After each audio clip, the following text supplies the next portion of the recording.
Let's get ready to rumble! Entrepreneur Weekly, presented by Vero Concepts. Well, I'm funny how? I mean, funny like I'm a clown, I amuse you, I make you laugh. Our focus is on entrepreneurs and business owners. Look, nobody else is going to tell me what I'm worth. I don't know what we're yelling about! Yeah, overnight success generally takes 10 years of failure. Loud noises! No, I don't love money. I love making money. Show me the money! With special guests and audience call-ins. Trailing off, and did I catch a niner in there? Were you calling from a walkie-talkie?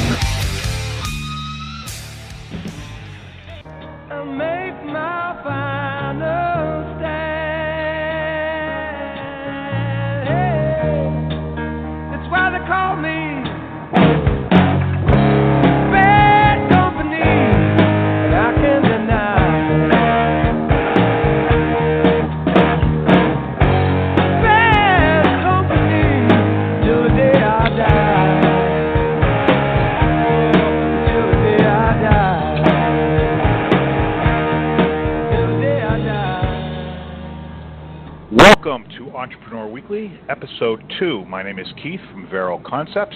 I'm here with Vince, like I was last week, and I'm very grateful. Hello, Vince.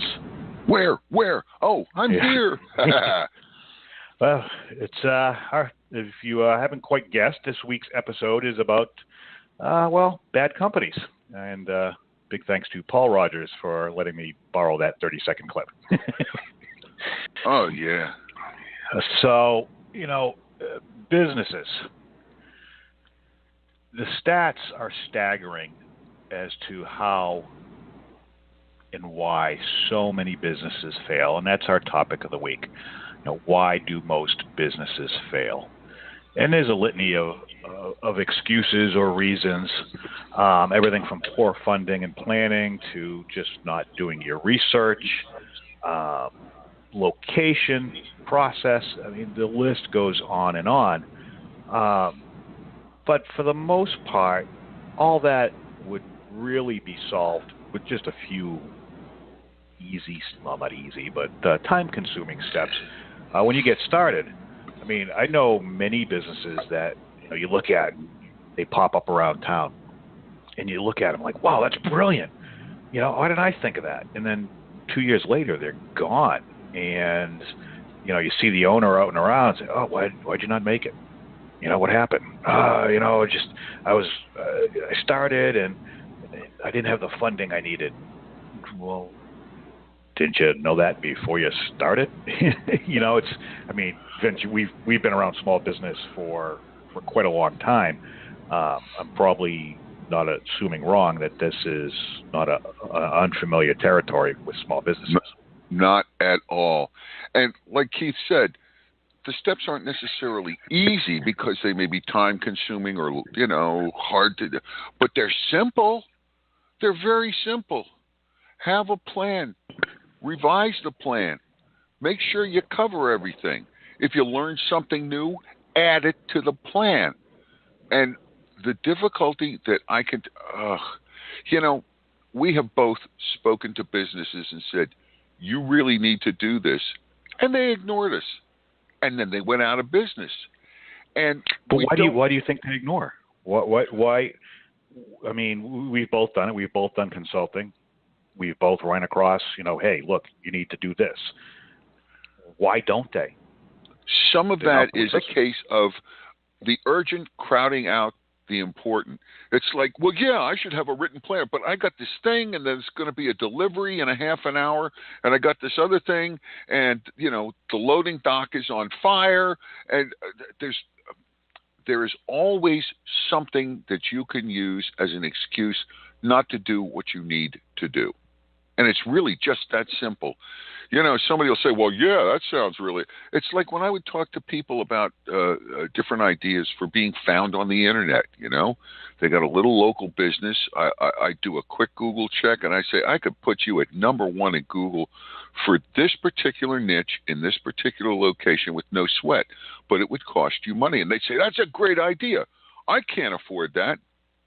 And what they don't realize is You can't afford not to. Not to. Right. And then a couple of years later, they go out of business. I said, well, you couldn't have afforded it, huh? How much does it cost you to go out of business? Well, yeah, I mean, and I've actually been there myself with small businesses, especially brick and mortar. You know, you get up in the morning and you got 8,000 fires to put out. The problem is you're not preventing those fires because you're spending all your time putting them out, and it's costing you money, and that money could be going towards, you know, SEO or education or, you know, being able to buy, if you retail, buying products maybe in a little bit more bulk so you get more discounts so you can increase your profits, you know. Right. But when you're muddled in the day-to-day operation of that level in your business, you're not making money. And worse, these people have no sense of direction. In fact, I happen to know of a very smart alecky kind of person who said, I don't need a sense of direction. Whichever way I'm facing, I'm going. Oh, wait a minute. That was yeah, I me. know that is. Yeah. What we're trying to get across here is a line from a movie, The Fly, with Jeff Goldblum and Gina Davis, where she comes in and says, you know, he said, "Oh, don't worry about it." And she comes in and she says, "Be afraid, be very afraid, cause if you don't have a clear vision of where you're headed and a roadmap to get there, it's like if y'all don't know where you're going, you may not like where you end up." Well, the other thing too is the plan. People think, you know, you're writing it in blood. It's going to evolve. It's you know, you have a goal and you have a plan to get there. It's like a map. Back when we actually used maps, not GPS. If you're going down the road and there's a detour sign, you can't just stop. You still got to get where you're going. So you take the detour. It'll still bring you back to the same road or the same location eventually, but it's just a little detour. But people think because I wrote a plan, that's it. I'm done. And that's the difficulty. Can I bring up an instance that I happened to think of the other day? Sure. I was living in Manhattan, and close by where I lived, this guy, whom we'll call Stuart, since that was his name, Stuart was a pharmacist, and he opened a pharmacy, and it was a thing of beauty. It was well planned. It was well built. He did everything right. You know, he had a business plan. He got financing. He got the whole thing set up.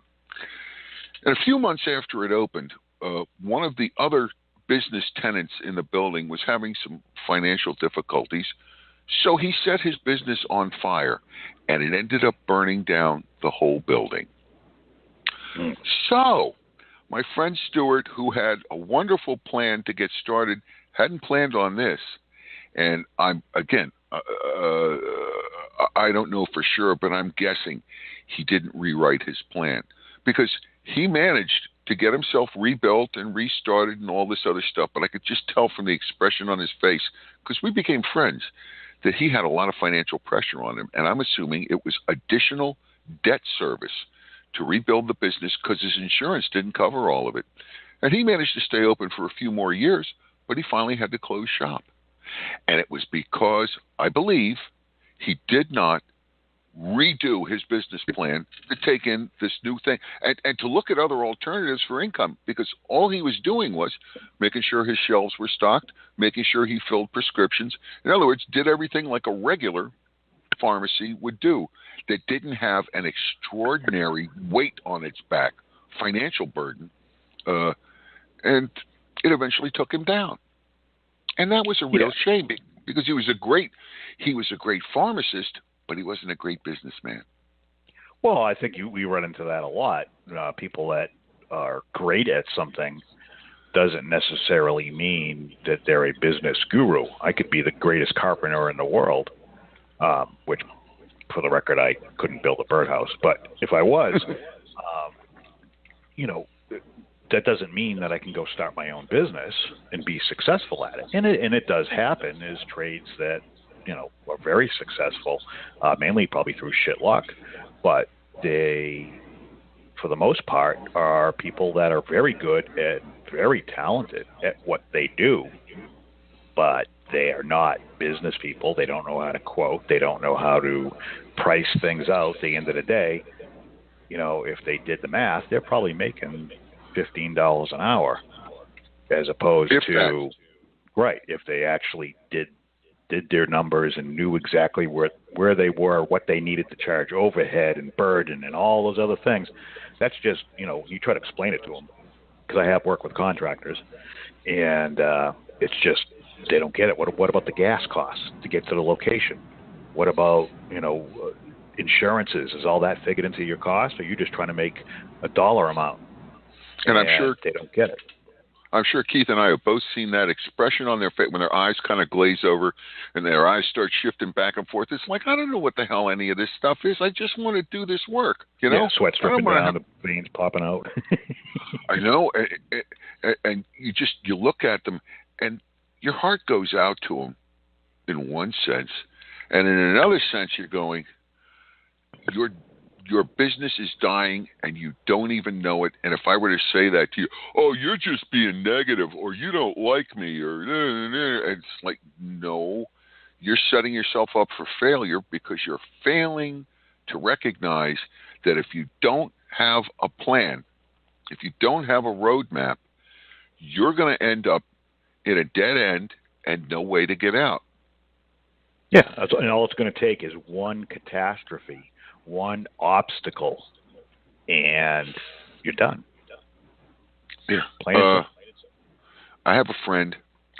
He works for a software as a service company, and they're set up to help people who have auto repair shops. Originally, it was for a transmission repair shop, but it's now spread out for everybody from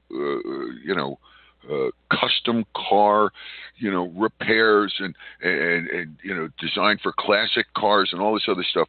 And it's really cool software, because one of the things that you can subscribe, you can just set it up so it's a basic account, and you can use it to track time cards, and when the job's done, you just push a button and it automatically sends a text out to the customer to say your car's ready, come pick it up.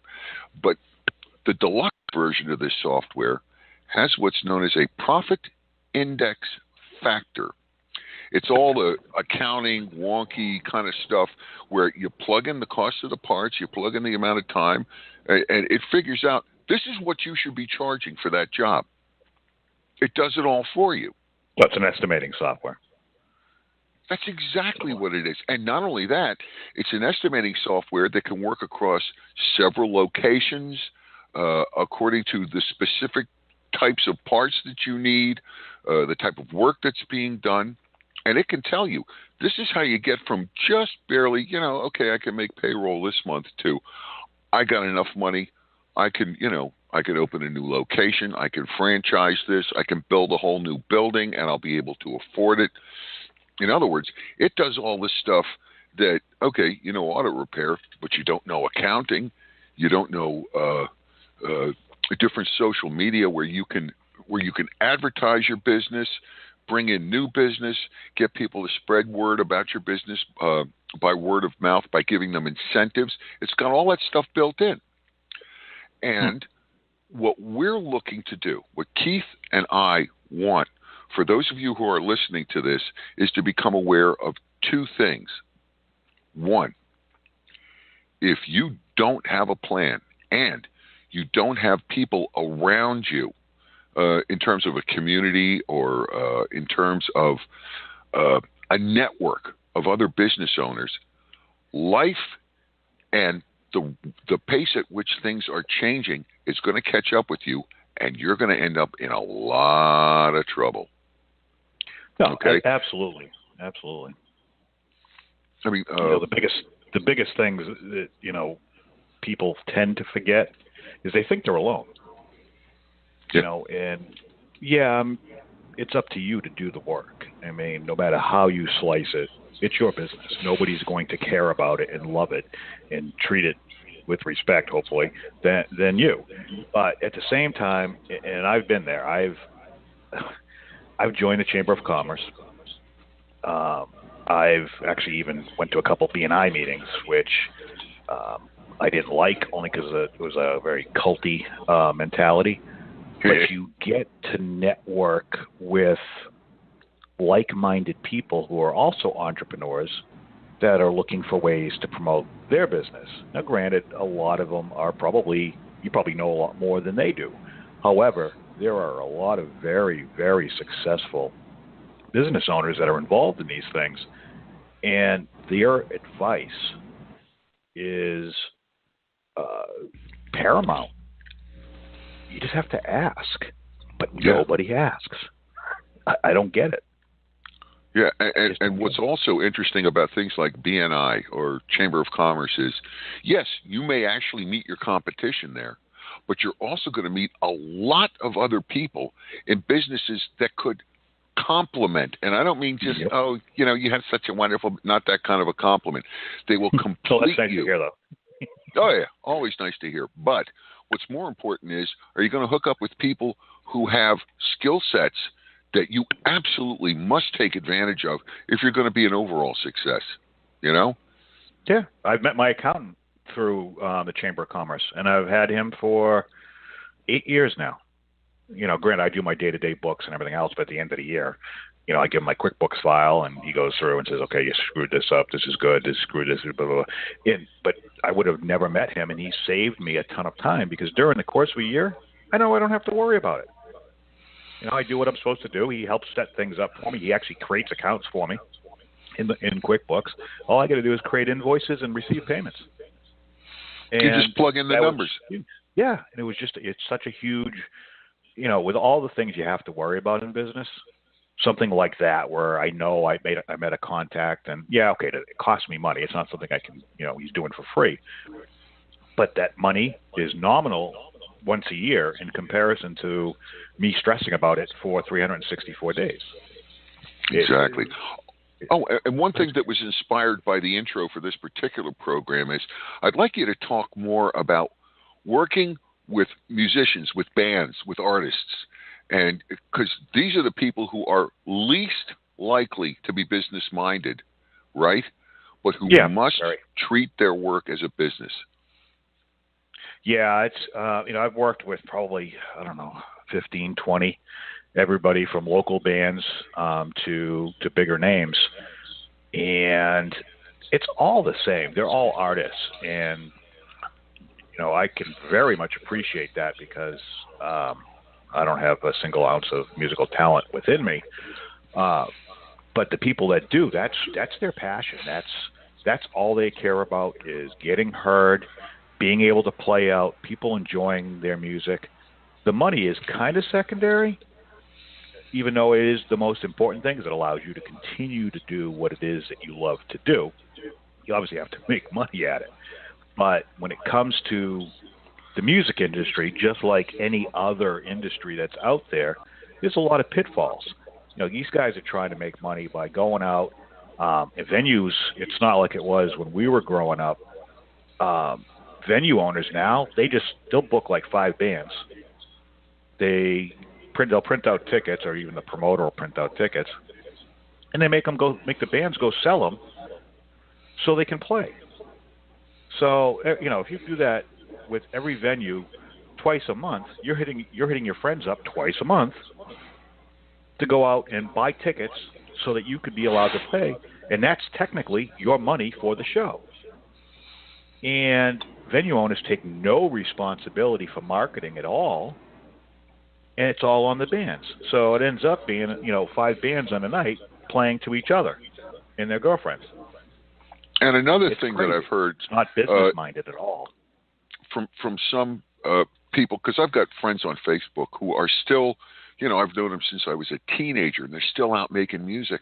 And they're talking about venue owners who are saying, yeah, you got to bring in people, and they got to have a 2-drink minimum, and they got to order food, and they got to do this, and they got to do that, and maybe I'll pay you. Yeah. Some of this is just absolutely inconceivable. It's upside down. And the reason the bands do it is they don't know any better. Because they got no business. Because they got no business experience, and they've got no business sense. No, it's and that's understandable. But they also can't afford to hire a business manager. So there's always that one person in the band that probably is a little bit more business-minded than the rest. They usually will take charge of things, but then that's when the problems start, because you got one person in the band making monetary decisions and the other members of the band feel, and well, I don't want that. There's a lot of bands I work with that, one or two of the band members are all gung-ho. Hey, let's do this, let's do that. Okay, sat down, did a plan, put a cost to it. And a lot of my stuff when I was working with bands was based off of whatever they produced. I didn't get paid if they didn't get paid. And the other three band members would be like, no, I don't want to do that. So everything stays in limbo, and then 2 years go down the road, they're playing, once or twice every 3 months. They're making $100 between the two of them, four of them, whatever.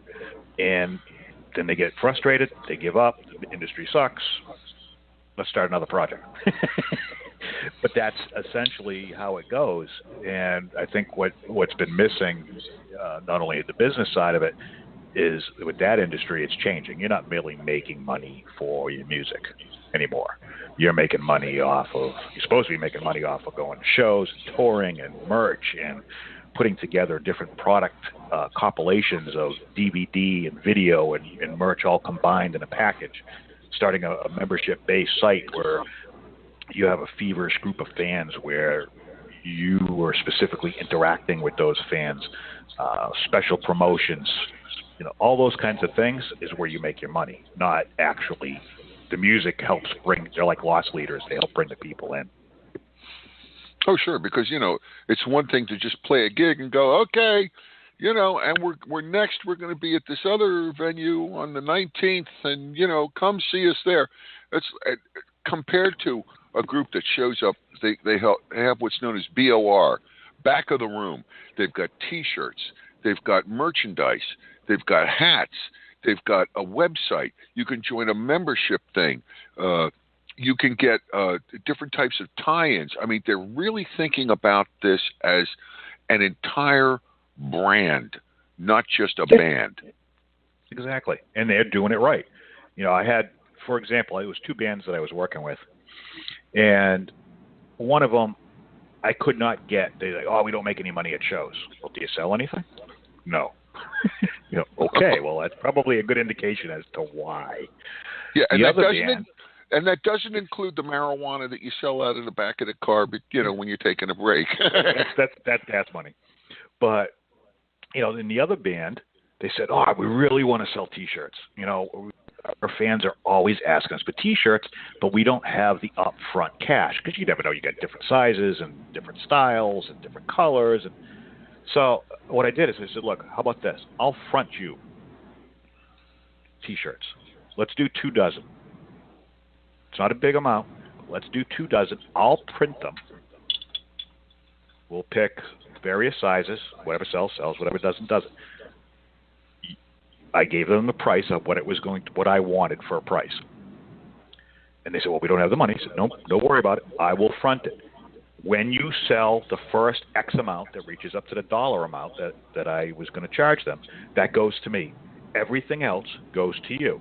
And the way I had it figured was I'd be able to get my money, and then they'd be able to make enough money to buy the next round all by themselves without any input from me, and keep all the profits.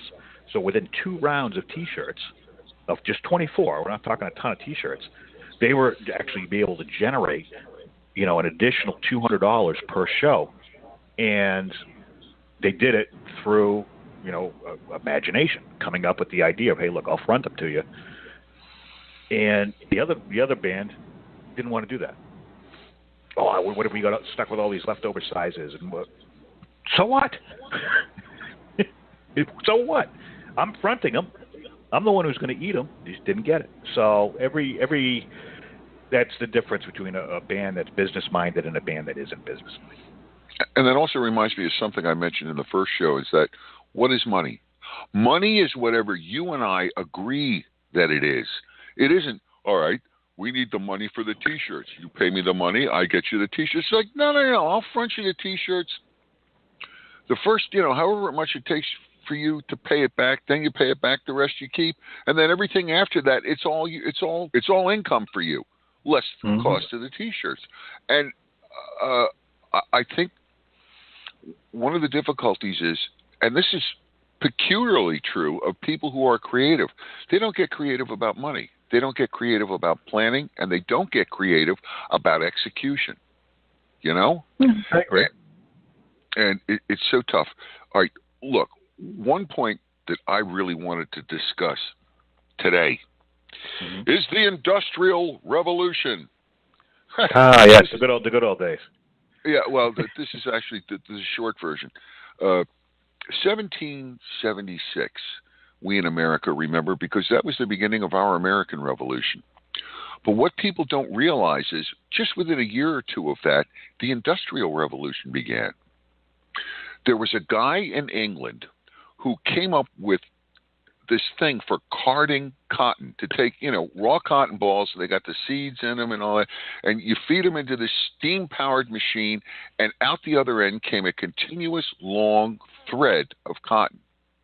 Instead of women having to card the cotton by hand and spin it on the spinning wheel, now all of a sudden there was a machine that would do that.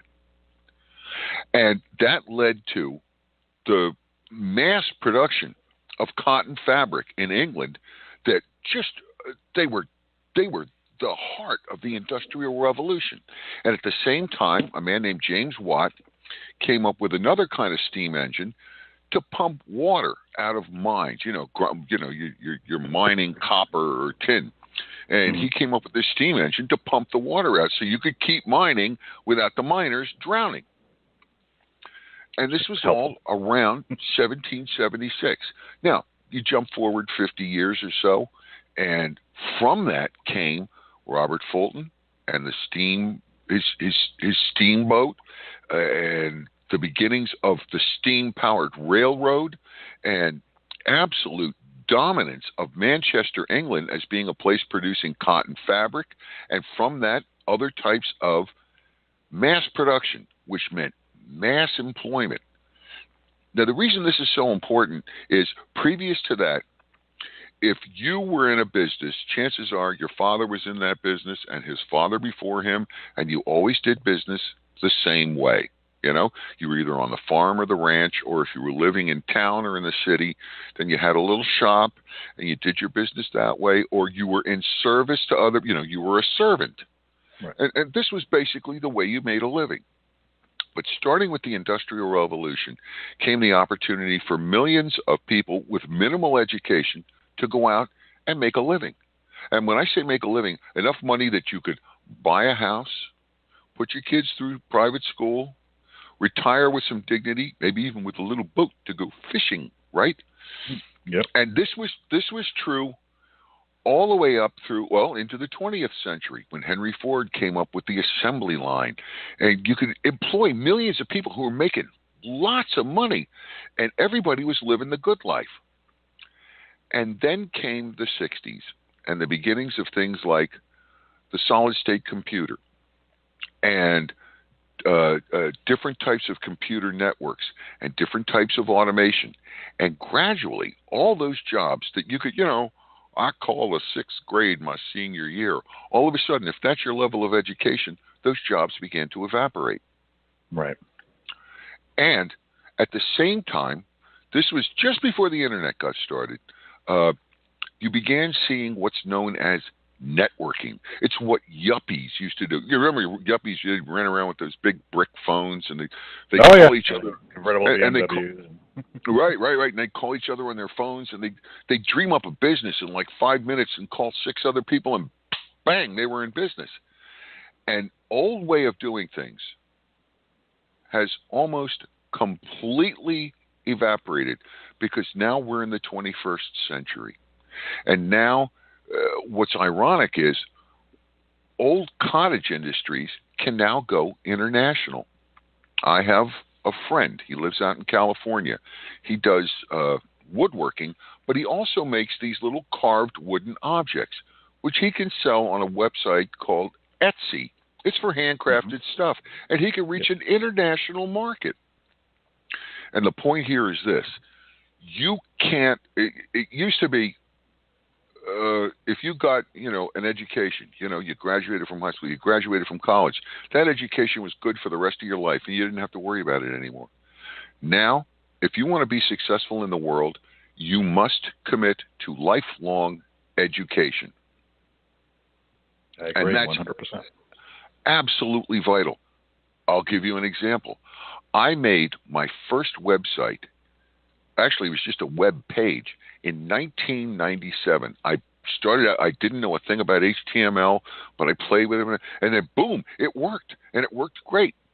And then came the World Wide Web, and we had, there was websites and your search engines, and you could find all this other stuff. And I thought, well, I got this all figured out, until I saw a commercial the other day for something called Easy App.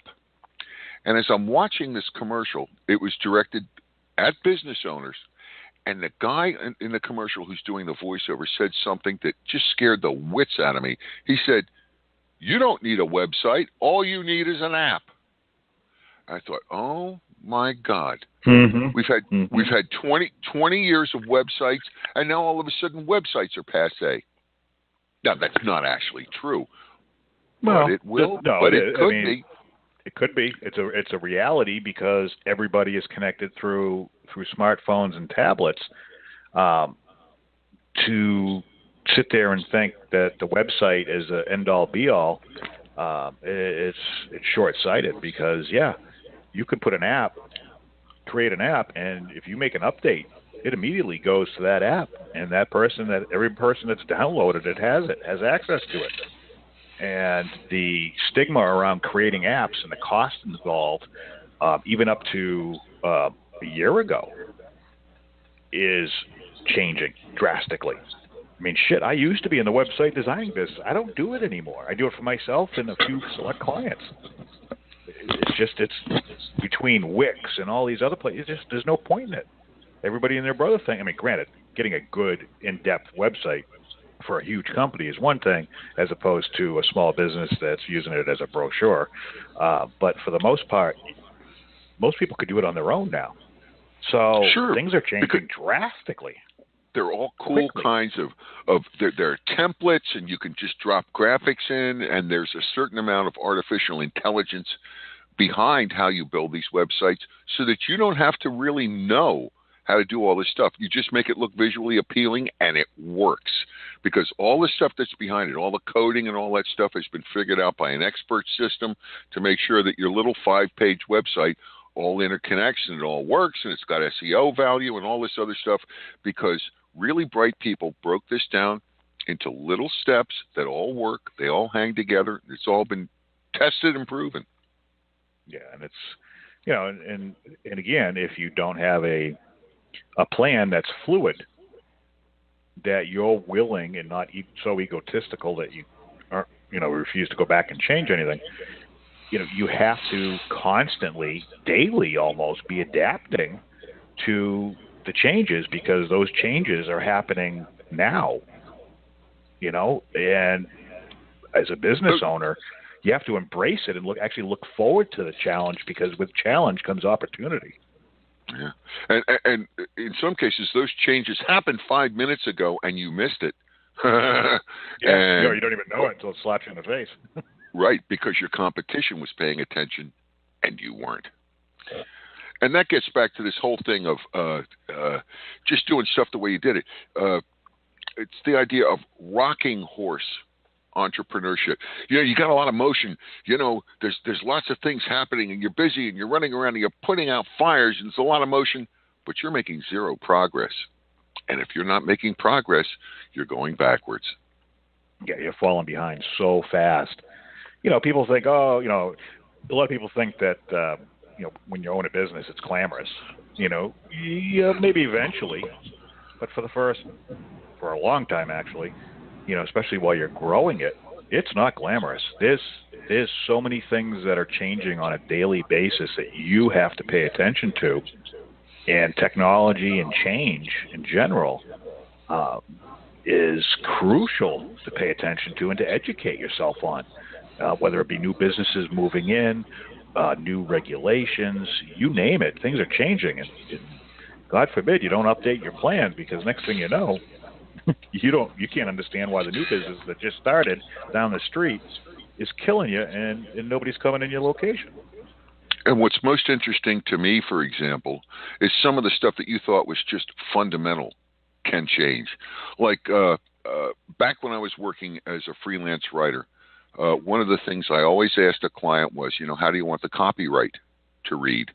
And because you want to copyright your material. I mean, because of the Digital Millennium Copyright Act, you don't even have to put the copyright notice on there. But if you do, you give yourself a couple of little extra protections that you wouldn't have. All right. Copy left. This was a word I was not familiar with until recently. Copy left came out of this open source, hippies sharing code kind of thing. And there's all kinds of cool open source software, open source products like OpenOffice, which is all the tools that you would get in like Microsoft Office, except it works and it's all done free. Well, copyleft is really a very simple concept. It says, all right, we created this software and it's free. You can use it as long as you follow the rules. And the rules are that if you use it, you acknowledge it. And if you modify it, all your modifications are also free too. If you want to take it and modify it and make it private, well, then we have to have a long talk and a contract, and you got to pay us loads of money. But copy left is another one of those things that it happened while you were busy blinking, right? You blink, and all of a sudden it's no longer copyright, it's copy left. And unless you're plugged in to a network of people, because things are happening so fast and in such a huge volume that no one person can keep on top of all of this stuff. So if you don't have a community behind you, I wish you good luck, because you're going to need it. Like Keith said, nowadays. Shit luck, you're going to need a shed load of that. Yeah. Otherwise, that's going to be the end of you. Yeah, unfortunately, nowadays, with things changing as rapidly as they are, I agree 100%. You can't, you may be a sole proprietor or you're in business by yourself, but you can't be in business by yourself. You don't have to bring in a partner. You don't have to bring in anything like that, but you need people around you that are paying attention to everything, because I guarantee you're too busy working in your business to work on your business and pay attention to all the things that will affect you on a daily basis until it piles up. Next thing you know, you're getting hit with it and you didn't see it coming at all. Yeah, and then just one other thing. A lot of people back in the day, they thought, it's me against the world. And it's like, not anymore. Now it's we together can succeed together. Because it's not just you and the hell with everybody else. It's thank God for everybody else, because we can all share some of the burden. You still got to do the work for your own business. But as far as things like motivation, things like, again, keeping current with what's changing in the world, if you've got a community around you, if you've got people who are like-minded but not necessarily in the same business, you've got the sovereign opportunity to take advantage of a group working together towards a common goal, which is things like productivity, profitability, and community, because that stuff is absolutely vital now. Yeah, I mean, you can't go it alone, and I don't care what anybody says. A good group of like-minded people all want everybody to succeed. It's the network marketing mentality in some of the newer groups now, because, if somebody around you is successful, you're successful. And believe it or not, it is the same thing. You're not necessarily competing with every single business out there. And you'll feel it too when you get to that level and you're successful and you see somebody below you struggling. It makes you feel good to help. Other people feel the same way. So to sit there and put this fake front on that. Oh yeah, how's business? Granted, I've done it. People ask me, like family, hey, how's business? Oh, it's freaking awesome. I can't believe how busy I am. And I go home and I'm like, really? But it's like you can't bullshit a bullshitter. So if you're around in a group of my favorite people, thing is to say, wait a minute, how's things going? Oh, just great. Actually, no sense of complaining. Nobody wants to hear it. Right. But when you're around business people, that knowledge that you could possibly gain by being somewhat honest and genuine and saying, things are going good, but it could be a lot better. I'm having a hard time. I'm struggling with customers, getting them in the door, or customer retention, or, something along that lines. If you put that out there in a group of people at a Chamber of Commerce meeting, or if you start hanging out with people that are business owners, which I highly recommend, then, they're going to say, hey, I've had the same problem. I tried this. Why don't you give it a shot? I went from this to that, and it made a huge difference. Getting input from people who've been there, done that, tackled it, and put it behind them and have moved on to the next thing is priceless in business, because it's one less thing, one less load on your shoulders as a business owner. Sure. Just being a good listener. Think about it this way. Supposing you're like a Chamber of Commerce meeting, and you know there's one person there who you're convinced is a complete idiot, and they may indeed be an almost complete idiot, but you happen to mention your problem, and this complete idiot says, well, I tried thus and such, and it worked real good. And you think to yourself, oh, my God, this could have been a dog with a note in its mouth. And that note was what you needed to read. It's like, don't prejudge people, and don't assume just because somebody doesn't seem as swift as you are that they won't have the answer to your question. Not because they were brilliant, but because they had the answer to your question. Right, exactly. So, in short, there's a lot of reason why businesses are struggling or unsuccessful. But a lot of it, if you've got the right business idea and you've done the market research, and you have a product or a service that people are willing to spend money on, and you find yourself not really where you think you should be in comparison to either your own preset goals or other businesses locally that are killing it, you might want to go back and look at your plan, or if you never made one, which a lot of people haven't, make one. It's going to take a short amount of time in comparison to running around in circles with one foot nailed to the ground. It's just crucial, and nobody wants to do it. I'll tell you, over the decades, I've tried this little thing and I tried that little thing, but I got to tell you, it's almost miraculous when you have a clear vision. Business that you now, I don't promise you that this is going to happen, but it has happened to me unfailingly that you get an opportunity or something just happens to you that comes out of nowhere that you weren't even expecting, but you're ready to pounce on it and profit from it. When I first decided I wanted to be a freelance writer, and I came up with a basic plan and just announced to the world through a discussion forum that I was going to be doing freelance writing. Within 24 hours, I got an offer to do a writing job. I not only got paid in full the amount that I wanted, but I got a $50 bonus because the person who ordered this writing for me said, not only was it good, not only did you deliver fast, but I learned something from it. So I knew I had something of value. I knew I had a way to provide it. But most importantly of all, I had a plan for executing so that when the opportunity came along and I jumped on it, I not only profited, I got a bonus. Yeah, it's amazing what happens when you have a plan and take action, huh? No question. No question. All right, well, I'm going to wrap it up for this episode 2 of Entrepreneur Weekly. It's Keith Boisvert and Vince Runza. We are coming to you from 2 different states and the magic of technology. So I look forward to episode 3, and I will, if you pay attention to Facebook.com/Feral Concepts.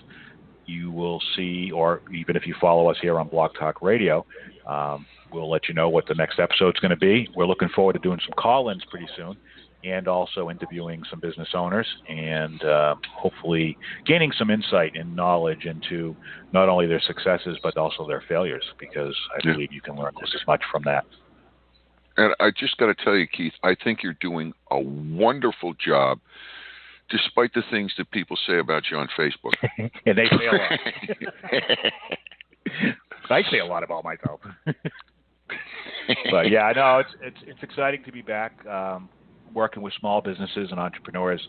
That's always been my passion. It's something that I wake up thinking about and I go to bed thinking about, and finding ways to help others, because I believe small business is the backbone of this country. And I look forward to being able to help as many people as possible. So with that said, I must end this episode and look forward to episode 3. And that would be about it. Anything else, Vince? Nope. You covered it all. Yeah, I think I talked way too much this time. Oh, no. All right, man. No, I will just talk to you later. And to all the people listening, tuning in, thank you very much. And I'll see you at episode 3. Goodbye.